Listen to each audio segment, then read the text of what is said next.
എല്ലാവർക്കും നമസ്കാരം.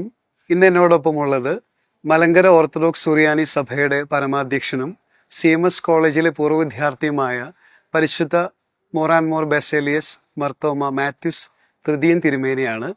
തിരുമേനിയെ ഏറ്റവും സ്നേഹത്തോടെ ഇന്റർവ്യൂവിലേക്ക് സ്വാഗതം ചെയ്യുന്നു. അങ്ങേ ഇന്റർവ്യൂ ചെയ്യാനുള്ള ഒരു അവസരം കിട്ടിയപ്പോൾ ശരിക്കും ഉള്ളിൽ നല്ല ഭയം ഉണ്ടായിരുന്നു.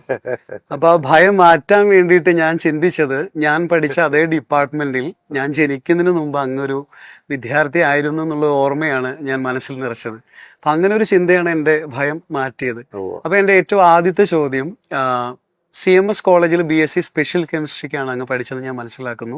CMS കോളേജ് അങ്ങയുടെ ലൈഫിൽ കോൺട്രിബ്യൂട്ട് ചെയ്ത കാര്യങ്ങൾ, അല്ലെങ്കിൽ CMS കോളേജിലെ അനുഭവങ്ങളെ കുറിച്ച് ഒരുപക്ഷെ എല്ലാവർക്കും കേൾക്കാൻ ഒരുപാട് ആഗ്രഹം ഉണ്ടാവും. അതിനെക്കുറിച്ച് ചുരുക്കമായിട്ടൊന്ന് പറയാം. ഒരു വ്യക്തി എന്ന നിലയിൽ അങ്ങയെ മോൾഡ് ചെയ്യുന്നതിൽ ഈ കോളേജ് വഹിച്ച പങ്കിനെ കുറിച്ച് രണ്ട് വാക്ക് സംസാരിക്കാം. വാഴൂർ കോളേജിലാണ് ഞാൻ ആദ്യമായിട്ട് പഠിച്ചത്, പ്രീ ഡിഗ്രി പഠിച്ചത്. അപ്പോൾ വാഴൂർ കോളേജിൽ പഠിച്ചു കഴിഞ്ഞ് പാസ്സായപ്പോൾ അന്ന് എൻ്റെ ഒരു വലിയ മോഹമായിരുന്നു CMS കോളേജിൽ പഠിക്കണമെന്ന്. കാരണം CMS കോളേജ് അന്ന് വളരെ ഒരു പ്രസ്റ്റീജിയസ് ഇൻസ്റ്റിറ്റ്യൂഷനായിട്ട് കേരളത്തിലെല്ലാം പ്രസിദ്ധമായിരുന്നു. പ്രത്യേകിച്ച് അതിനൊരു പ്രാധാന്യമുള്ളത് ഇംഗ്ലീഷ് മിഷണറിമാർ വന്ന് സ്ഥാപിച്ച് അവരുടെ ഒരു പാരമ്പര്യത്തിൽ ഉള്ള ഒരു കലാലയം എന്നുള്ളതുകൊണ്ട് അവിടെ പഠിക്കുക എന്നുള്ളതൊരു വലിയ അഭിമാനമായി കണക്കാക്കി. അതുകൊണ്ട് തന്നെ ഇവിടെ അഡ്മിഷൻ കിട്ടാനൊക്കെ ബുദ്ധിമുട്ടൊക്കെ ഉണ്ടായിരുന്നെങ്കിലും അത് ലഭിക്കാൻ സാധിച്ചൊരു വലിയ അനുഗ്രഹമായിരുന്നു. പിന്നെ ഒരു 2-3 വർഷം ഇവിടെ പഠിച്ചപ്പോൾ സ്പെഷ്യൽ BSc കെമിസ്ട്രിയിലാണ് പഠിച്ചത്. അന്ന് ഞാൻ പ്രതീക്ഷിച്ചതിനേക്കാൾ കൂടുതലായിരിക്കുന്ന നല്ല ഒരു സാഹചര്യം എനിക്ക് ലഭിച്ചു. പ്രത്യേകിച്ച് ഇവിടുത്തെ ചാപ്പല്, ചുറ്റുമുള്ളതായിരിക്കുന്ന വൃക്ഷങ്ങളെല്ലാം നിറഞ്ഞിരിക്കുന്ന ഒരു ക്യാമ്പസ്, അതൊന്നും മറ്റു കോളേജുകളിലും ഒരിക്കലും കിട്ടുകയില്ല. അത് ആ ഒരു വലിയ അനുഗ്രഹം ഈ കോളേജിൽ നിന്ന് ലഭിച്ചു എന്നുള്ളതാണ്. ഇടയ്ക്കിടയ്ക്കൊക്കെ ചാപ്പലിൽ വന്ന് പ്രാർത്ഥിക്കാനും അതുപോലെ കൂട്ടുകാരോടൊപ്പം ഓരോ മരങ്ങളുടെയൊക്കെ ചുവട്ടിൽ പോയി നിൽക്കുകയൊക്കെ ചെയ്ത് സംസാരിക്കാനും അങ്ങനെ കൂട്ടം കൂടി നിൽക്കാനും ഒക്കെയുള്ള ഒരു സന്തോഷമാണ്. അപ്പോൾ അതൊരു അനുഗ്രഹമായിരുന്നു. എന്നാൽ അതേ സമയത്ത് വളരെ സീരിയസ് ആയിട്ട് തന്നെ ക്ലാസ്സുകൾ പഠിക്കാനും അതിൽ ഉൾക്കൊള്ളുവാനും ഒക്കെ കഴിഞ്ഞു. അത് ഒരു ഭാഗ്യമായിട്ട് കണക്കാക്കുകയാണ്. അതുകൊണ്ട് CMS കോളേജിൽ പഠിച്ച ഒരു 3 വർഷം എന്നുള്ളത് എൻ്റെ ജീവിതത്തിൽ മറക്കാൻ പാടില്ലാത്തതായ ഒരു സന്ദർഭമാണ്. അത് എൻ്റെ മുന്നോട്ടുള്ളതായ ജീവിതത്തിൽ എന്നെ വളരെയധികം വ്യക്തിത്വ രൂപീകരണത്തിന് സഹായിച്ച ഒരു കലാലയം എന്നുള്ള രീതിയിൽ ഞാനതിനെ അഭിമാനത്തോടെ ഇന്നും കാണുകയാണ്. ഞാൻ മനസ്സിലാക്കുന്നത് ശരിയാണെങ്കിൽ തിരുമേനി ഒരു സമ്പന്നമായ ഒരു കലാലയ ജീവിതത്തിന് ശേഷമാണ് ഒരു വൈദിക വൃത്തിയിലേക്ക് പോകാനുള്ള തീരുമാനം എടുക്കുന്നത്. സത്യം പറഞ്ഞാൽ ഇന്നത്തെ തലമുറ, ഞാൻ ഉൾപ്പെടെയുള്ള ആളുകൾ ഏറ്റവും കൂടുതൽ ക്രൈസിസ് അനുഭവിക്കുന്ന ഒരു ടേണിംഗ് പോയിന്റിൽ ഒരു ഡിസിഷൻ എടുക്കാനാണ്. അപ്പൊ അങ്ങയുടെ ആ ഒരു തീരുമാനം, ഒരു വൈദിക വൃത്തിയിൽ ജീവിക്കുക എന്നുള്ള ആ തീരുമാനം, ചരിത്രം നമ്മൾ നോക്കുമ്പോൾ അതൊരു വലിയ നല്ലൊരു തീരുമാനമായിട്ട് നമുക്ക് കാണാൻ കഴിയുന്നുണ്ട്. എങ്ങനെയാണ് അങ്ങ് ആ ഒരു ക്യാമ്പസ് ലൈഫിന് ശേഷം ഇതുപോലെയുള്ള ഒരു വലിയ ഗൗരവമുള്ളൊരു ദൈവിക ശുശ്രൂഷയിലേക്ക് പോകാനുള്ള തീരുമാനത്തിലേക്ക് എത്തിച്ചേർന്നത് എന്ന് പറയാം? അതിന് അതൊരു വ്യത്യസ്തമായ രീതിയിലാണ് ഞാനതിനെ പറയുന്നത്. അതായത് ഒരു വൈദിക ശുശ്രൂഷയിലേക്ക് പോകണമെന്നുള്ള ആഗ്രഹം വളരെ ചെറുപ്പകാലം തന്നെ എനിക്കുണ്ടായിരുന്നു. എൻ്റെ മാതാപിതാക്കൾ അതിനെ പ്രോത്സാഹിപ്പിക്കുകയും ചെയ്തിരുന്നു. ആ ഒരു കാര്യത്തിൽ വളർന്നു. പക്ഷേ അതിന് അന്നത്തെ കാലത്ത് ഒരു വൈദിക വിദ്യാഭ്യാസത്തിന് പോകണമെങ്കിൽ മിനിമം പ്രീ ഡിഗ്രി എങ്കിലും പാസ്സായിരിക്കണം. അതുകൊണ്ട് ഞാൻ കോളേജിൽ പോയി.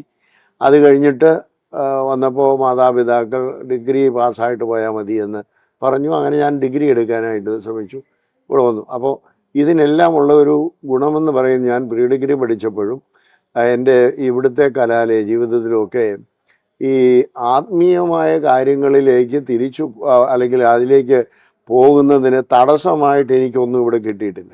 നേരെ മറിച്ച് അതിന് എന്നെ പ്രോത്സാഹിപ്പിക്കുന്നതും അതുപോലെ എന്നെ പ്രചോദിപ്പിക്കുന്നതും എനിക്ക് സഹായകമായിരിക്കുന്ന പല ഘടകങ്ങളുമാണ് ഇവിടുത്തെ അധ്യാപകരിൽ നിന്ന് മറ്റുള്ളവരിൽ നിന്ന് എനിക്ക് കിട്ടിയത്.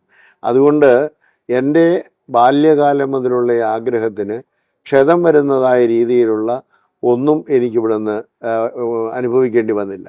നേരെ മറിച്ച് പല കാര്യങ്ങളിലൊക്കെ ഉൾപ്പെട്ട് ജീവിച്ചു എങ്കിൽ തന്നെയും ആ ഒരു ആത്മീയ പരിപോഷണത്തിന് ആവശ്യമായിരിക്കുന്ന ആ ഒരു ബാക്ക്ഗ്രൗണ്ടാണ് ഇവിടുത്തെ കലാലയ ജീവിതത്തിൽ നിന്ന് എനിക്ക് ലഭിച്ചത് എന്നുള്ളത് കൊണ്ടാണ് അതിലേക്ക് പോകാൻ എനിക്ക് കഴിഞ്ഞത്. അപ്പോൾ ആ ഒരു തീരുമാനം ശരിവയ്ക്കുന്നതാണ് അങ്ങയുടെ ജീവിതം. ഒരുപാട് സന്തോഷമുണ്ട് അതിൽ. അപ്പോൾ അങ്ങനെ ഒരു വൈദിക വിദ്യാർത്ഥിയാവുന്നു, ഒരു ചെമ്മാച്ചനാകുന്നു, അച്ഛനാകുന്നു, റമ്പാച്ചനാകുന്നു, ബിഷപ്പാകുന്നു, ഒരു സഭയുടെ പരമാധ്യക്ഷൻ എന്നുള്ള ഒരു വലിയ യാത്ര. അതെ. അപ്പോൾ എന്നെ അങ്ങയുടെ ജീവിതം പഠിച്ചപ്പോൾ ഏറ്റവും ഇൻസ്പയർ ചെയ്ത ഒരു കാര്യം, കണ്ടനാട് ഡയസസിന്റെ ബിഷപ്പായിരുന്ന കാലഘട്ടത്തിൽ ഞാൻ മനസ്സിലാക്കുന്ന ഒരു ബിഷപ്പ് എന്ന പദവി തന്നെ ഒരുപാട് ഉത്തരവാദിത്തങ്ങളുള്ളതാണ്. അപ്പം അങ്ങ് അവിടെ നിന്ന് ഒരു ചൂട് മുന്നോട്ട് വയ്ക്കുന്നത് കാണുന്നു. ഒരു 16-17ഓളം പ്രോജക്റ്റുകൾ അങ്ങ് ആരംഭിച്ചതായിട്ടും അത് ഇന്ന് തുടരുന്നതായിട്ട് ഞാൻ കണ്ടു. അതിന് ഏറ്റവും എന്നെ അട്രാക്ട് ചെയ്തത് എല്ലാം തന്നെ സമൂഹത്തിലെ പാർശ്വവൽക്കരിക്കപ്പെട്ട ആളുകൾക്ക് വേണ്ടി. എന്താണ് അങ്ങനെ ഒരു എക്സ്ട്രാ ഒരു മൈല് സഞ്ചരിക്കാനുള്ള ഒരു പ്രേരണ എന്താണ്? ബാല്യകാലം മുതൽ ഈ മെൻ്റലി റിട്ടാർഡ്, ഫിസിക്കലി ഹാൻഡിക്യാപ്ഡ് അങ്ങനെയുള്ളതായിരിക്കുന്നതും പാർശ്വവൽക്കരിക്കപ്പെട്ടതായ ആളുകളോടും എന്തുകൊണ്ടോ എനിക്കൊരു താല്പര്യവും കരുതലും ഉണ്ടായിരുന്നു ഞാൻ എൻ്റെ കുഞ്ഞുനാൾ മുതൽ. അത് എനിക്ക് വലുതായിട്ട് വളരാനായിട്ട് ഒരു സാഹചര്യമൊന്നും ഇല്ലായിരുന്നു. നല്ലൊരു ബിഷപ്പായി തീർന്നപ്പോൾ അങ്ങനെയുള്ളവരുടെ സംരക്ഷണത്തിന് വേണ്ടിയിട്ട് എന്തെങ്കിലും ഒരു നല്ല കാര്യങ്ങൾ ചെയ്യണമെന്നൊരു ആഗ്രഹം എൻ്റെ മനസ്സിൽ വന്നു. കാരണം എൻ്റെ എൻ്റെ കുടുംബ വീടിനും ചുറ്റടുത്തുള്ളതായിരിക്കുന്ന പല വീടുകളിലും ഡിഫറൻ്റ്ലി ഏബിൾഡ് ആയിരിക്കുന്ന കുട്ടികളൊക്കെ ഉണ്ടായിരുന്നു. അവർ സ്കൂളിൽ പോകാനോ ഒന്നും സാധിക്കാതെ. അപ്പം അങ്ങനെയുള്ളവരുടെ മാതാപിതാക്കളൊക്കെ മരിച്ചു പോയി കഴിഞ്ഞാൽ ആരവരെ സംരക്ഷിക്കും എന്നുള്ള ഒരു ചോദ്യം എൻ്റെ മനസ്സിൽ വന്നു. അപ്പോൾ അങ്ങനെയുള്ളവരെ ആജീവനാന്തം സംരക്ഷിക്കാനൊരു സ്ഥാപനം ഉണ്ടാകും എന്നുള്ള ആഗ്രഹത്തിലാണ് പ്രതീക്ഷാഭവൻ എന്ന് പറയുന്ന വികലാംഗരായ അല്ലെങ്കിൽ പിന്നെ മെൻ്റലി റിട്ടയർഡ് ആയിരിക്കുന്ന പെൺകുട്ടികൾക്ക് വേണ്ടി തുടങ്ങിയത്. അത് കഴിഞ്ഞപ്പോഴാണ് പിന്നെ ആൺകുട്ടികൾക്ക് വേണ്ടിയും പിന്നെ പ്രായമുള്ളവർക്ക് വേണ്ടിയും ഒക്കെ ഇങ്ങനെ ഓരോന്നങ്ങനെ പൊതുവെ വന്നു. അപ്പോൾ എല്ലാ തരത്തിലും പാർശ്വവൽക്കരിക്കപ്പെട്ടുള്ള ആളുകളെ സംരക്ഷിക്കുക എന്നുള്ളത് എൻ്റെ ഒരു ജീവിതത്തിൻ്റെ ഒരു ലക്ഷ്യമായിട്ട് ഞാനത് എടുക്കുകയാണ് ചെയ്തത്. എൻ്റെ സാഹചര്യങ്ങളിലും എൻ്റെ കുടുംബ സാഹചര്യങ്ങളിൽ നിന്നൊക്കെ എനിക്കതിനുള്ളൊരു പ്രചോദനം കിട്ടി. ഞാൻ മനസ്സിലാക്കുന്ന അങ്ങനെ ഒരു സ്ഥാപനത്തിലാണ് അങ്ങ് ബിഷപ്പായിരുന്നപ്പോ താമസിച്ചതെന്ന് ഞാൻ മനസ്സിലാക്കുന്നു. അതും ഒരു അവരുടെ കൂടെ പ്രാർത്ഥിക്കുക എന്ന് പറയുന്നത്, എന്ന് പറയുന്നത്. എനിക്ക് ഈ പ്രോജക്റ്റുകളുടെ പേര് കേട്ടപ്പോൾ അതിലൊരു കൗതുകം കൊണ്ട് ചോദിക്കുകയാണ്. മിക്കവാറും പ്രോജക്റ്റുകളെല്ലാം പ്രത്യാശ, പ്രകാശം, പ്രസന്നം, എന്തെങ്കിലും ഒരു അതിനൊരു പ്രത്യേകതയൊന്നുമില്ല. അതായത് ഞാൻ ആദ്യം സ്ഥാപിച്ച ഒരു സ്ഥാപനത്തിന് എൻ്റെ ഗുരുവായിരുന്ന ജോഷു അച്ഛനുമായിട്ട് ആലോചിച്ച് നമുക്ക് വെറുതെ ഗുഡ് സമരിറ്റെന്നോ ഒന്നുകൂടെ ഇതാതെ നമുക്ക് മലയാളത്തിലുള്ള ഏതെങ്കിലും ഒരു വാക്ക് അതിൻ്റെ സ്ഥാപനത്തിൻ്റെ പേരായി വരണമെന്ന് ആഗ്രഹിച്ചപ്പോൾ അച്ഛൻ പ്രതീക്ഷ എന്ന് ഒരു വാക്ക് ഞാനും അച്ഛനും കൂടെ ഇരുന്ന് പല വാക്കുകൾ തിരഞ്ഞെടുത്തു.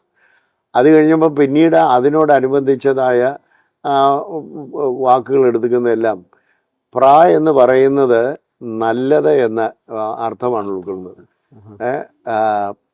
നല്ല അത് എന്നുള്ള പ്രിഫിക്സ് ചേർത്താൽ ഏതിനും അതിന് ശേഷം വരുന്നതിൻ്റെ നല്ലതെന്നുള്ളതാണ്. അതുകൊണ്ട് പ്രത്യാശ എന്ന് പറഞ്ഞാൽ നല്ല ആശ എന്നുള്ളത് പോലെ പ്രതീക്ഷ എല്ലാത്തിനും അതുപോലെ തന്നെ. അപ്പം അങ്ങനെയുള്ളൊരു കാര്യം വന്നപ്പോൾ അതനുസരിച്ച് എല്ലാം അങ്ങ് തുടങ്ങി എന്നുള്ളത്. പിന്നെ അതൊരു പുതിയ സ്ഥാപനങ്ങൾ ഉണ്ടാകുമ്പം അങ്ങനെ തന്നെ ഒരു വാക്ക് കണ്ടുപിടിക്കാനുള്ള ഒരു ക്രേസ് ഉണ്ടായി എന്നുള്ളത്. പേരുകളിൽ നല്ല കൗതുകം ഉണ്ടായിരുന്നു. പിന്നെ അതുപോലെ തന്നെ തിരുമേനിയുടെ ജീവിതത്തിൽ ഇടപെടലുകളിലൊക്കെ ഈ വയോജനങ്ങൾക്ക് വേണ്ടി ഒത്തിരി സമയം മാറ്റിവെച്ചിട്ടുണ്ട്. ഇപ്പോൾ ഒരു വലിയ സാമൂഹിക പ്രശ്നമായിട്ട് വരാവുന്ന ഒരു കാര്യമാണ്, പ്രത്യേകിച്ച് മൈഗ്രേഷന്റെ എണ്ണം കൂടുന്നു, വയോജനങ്ങൾ ഇവിടെ തനിച്ചാകുന്നൊരു അതൊരു സാമൂഹിക പ്രശ്നമായിട്ട് മാറിയാൽ ഒരു സഭ എന്ന നിലയിൽ സർക്കാർ തലത്തിൽ എന്തൊക്കെ ബദൽ അതിനു വേണ്ടി സഭ എന്നുള്ള രീതിയിൽ ബദൽ സംവിധാനം നമ്മൾ ഉൾപ്പെടുത്തിയിട്ടുണ്ട്. ഇപ്പോൾ കോതമംഗലത്തിനടുത്ത് പൈങ്ങോട്ടൂർ എന്ന് പറയുന്ന ഒരു സ്ഥലത്ത് ഏതാണ്ട് ഒരു 9.5 ഏക്കർ സ്ഥലത്ത് ഞങ്ങളൊരു 100 ഫാമിലികളെ താമസിപ്പിക്കാനായിട്ട്, അതായത് പിന്നെ മക്കള് ഇവിടെ സ്ഥലത്തില്ലാത്ത മാതാപിതാക്കൾ, അത് പാവപ്പെട്ടവരും അല്ലാത്തവരുമായുള്ള പെയ്ഡായിട്ട് താമസിക്കുക, നോൺ പെയ്ഡായിട്ട് താമസിക്കത്തക്ക രീതിയിൽ അവർക്ക് അവിടെ ആ ഒരു ഗേറ്റഡ് കമ്മ്യൂണിറ്റിയാണ്. അവിടെ കയറി കഴിഞ്ഞാൽ പിന്നെ മരിക്കുന്നത് വരെ അവരൊരിടത്തോട്ടും പോകണ്ടാത്ത അവിടെ കഴിയാം.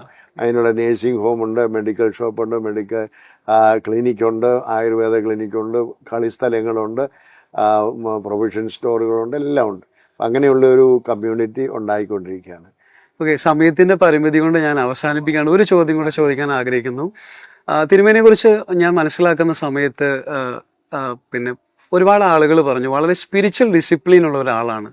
അപ്പോൾ വ്യക്തി ജീവിതത്തിൽ ഒരുപാട് ഡിസിപ്ലിൻ ഉണ്ടായിരുന്നു. അപ്പോൾ നമുക്കറിയാം, ഞാൻ ഉൾപ്പെടെയുള്ള ആളുകളുടെ ഒരു പ്രശ്നം എന്ന് പറയുന്നത് പ്രയോറിറ്റൈസ് ചെയ്യാനായിട്ട് സാധിക്കുന്നില്ല. ഡിസിപ്ലിൻ ഇല്ലാത്തതുകൊണ്ട് തന്നെ ഒത്തിരി നഷ്ടങ്ങളുണ്ട്. അപ്പോൾ അങ്ങയുടെ സക്സസ്ഫുൾ ആയ ഈ ഇത്രയും കാലത്തെ ജീവിതത്തിൽ ഈ സ്പിരിച്വൽ ഡിസിപ്ലിൻ അല്ലെങ്കിൽ വ്യക്തി ജീവിതത്തിലെ ഈ അച്ചടക്കം എത്രത്തോളം അങ്ങേക്ക് സഹായകരമായി, അതിന്റെ പ്രാധാന്യത്തെക്കുറിച്ച്? വ്യക്തി ജീവിതത്തിലെ അച്ചടക്കം എന്ന് പറയുന്നത് ഏറ്റവും പ്രധാനമാണ് എല്ലാ മനുഷ്യന്റെയും. എനിക്ക് അത്രമാത്രം അച്ചടക്കം ഉണ്ടോ എന്ന് എനിക്കറിയില്ല, എങ്കിലും ഞാനത് ശ്രമിക്കുന്നുണ്ടെന്ന് മാത്രമേ എനിക്ക് പറയാൻ സാധിക്കും. പക്ഷെ അതിനെല്ലാം വ്യക്തിപരമായ സ്പിരിച്വൽ ഡിസിപ്ലിൻ ഉണ്ടാകുക എന്ന് പറയുന്നത് പ്രാർത്ഥനയിൽ കൂടി അല്ലാതെ ഒന്നും ഉണ്ടാവില്ല. ദൈവവുമായുള്ള നിരന്തരമായ ബന്ധത്തിൽ കൂടി മാത്രമേ ഒരു സ്പിരിച്വൽ ഡിസിപ്ലിൻ ഉണ്ടാകൂ എന്നുള്ളതാണ്. അതിന് ഏതെല്ലാം ഡോക്ടറേറ്റുകൾ എടുത്താലും പ്രയോജനമില്ല. ഇല്ല, ഒരു വിദ്യാഭ്യാസത്തിന് നൽകാൻ പറ്റില്ല. പ്രാർത്ഥനയ്ക്ക് നൽകാവുന്ന ഒരു കാര്യം ഒരു വിദ്യാഭ്യാസത്തിന് നൽകാൻ കഴിയുന്ന ഒന്നല്ല. അതുകൊണ്ട് പ്രാർത്ഥനയിൽ കൂടെ മാത്രമേ ഒരു സ്പിരിച്വൽ ഡിസിപ്ലിൻ ഉണ്ടാവുകയുള്ളൂ. അവസാനമായിട്ട് നമ്മുടെ ഇന്റർവ്യൂ കൂടുതൽ കേൾക്കുന്ന, പ്രത്യേകിച്ച് ഇപ്പോൾ CMS പഠിക്കുന്ന വിദ്യാർത്ഥികളും അല്ലെങ്കിൽ ഇവിടെ പഠിച്ച ആളുകളുമായിരിക്കും. അപ്പോൾ പുതിയ തലമുറയോട് തിരുമേനിക്ക് എന്താണ് പറയാനുള്ളത്? പുതിയ തലമുറയോട് ആധുനികമായിരിക്കുന്ന ഇന്നത്തെ കാലഘട്ടത്തിൽ നേരിടുന്നതായ വെല്ലുവിളികളെ സധൈര്യം നേരിടാനും അതിനെതിരെ പ്രതികരിക്കാനും, അതുപോലെ തന്നെ ഒരു സമത്വസുന്ദരമായിരിക്കുന്ന, സാഹോദര്യ സുന്ദരമായിരിക്കുന്ന ഒരു രാഷ്ട്രത്തിൻ്റെ മക്കളാണ്. നമ്മുടെ ഓരോ പ്രവർത്തനത്തിനും രാഷ്ട്രത്തിൻ്റെ പുരോഗതിക്ക് ചേരുന്നതായ പ്രവർത്തനങ്ങളായിരിക്കണം. രാഷ്ട്രത്തിൻ്റെ അധോഗതിക്ക് ഉതകുന്നതായ അല്ലെങ്കിൽ കാരണമായി തീരുന്ന ഒന്നും നമ്മിൽ നിന്ന് ഉണ്ടാവാതിരിക്കാൻ പ്രത്യേകം ശ്രദ്ധിച്ചുകൊണ്ട് പഠിക്കണം, മുന്നോട്ട് ജീവിക്കണം എന്നുള്ളതാണ് എല്ലാവരോടും ആശംസിക്കാനുള്ളത്. ഒരുപാട് സന്തോഷം. തിരക്കേറിയ ഈ ടൈം ഷെഡ്യൂൾ ഞങ്ങളോടൊപ്പം ടൈം സ്പെൻഡ് ചെയ്ത് തിരുമേനിയോട് നന്ദി അറിയിക്കുന്നു.